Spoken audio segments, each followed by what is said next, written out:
माजी पंतप्रधान डॉक्टर मनमोहन सिंग यांचं स्मारक बांधणार, काँग्रेसच्या पत्रानंतर केंद्र सरकारचा निर्णय।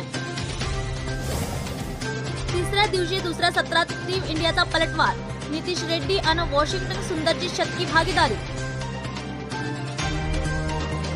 मुंबईतील साकी नाका परिसरात भीषण आग, 2 गोदामाने घेतला पेट।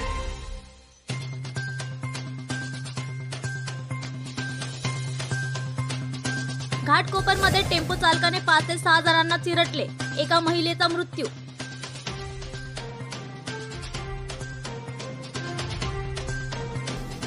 बीडमध्ये आज सर्वपक्षीय मोर्चा, गावातील सर्व दुकानं आणि आस्थापना बंद।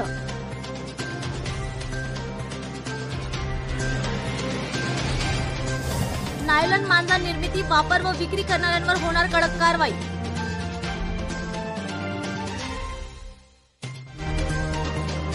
हे सरकार खऱ्या गुन्हेगारांना वाचवतंय, संजय राऊतांचा मोठा आरोप। बीडच्या मोर्चामागे कारणही सांगितले। वर्ध्यात डंपरची दुचाकीला धडक, 1 ठार।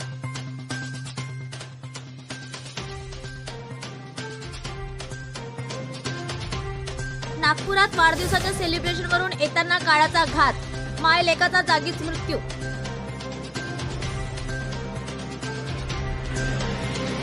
थंडी गायब, बेमोसमी पावसाचा तडाखा, विदर्भ मराठवाड्यात आज पावसाचा अलर्ट।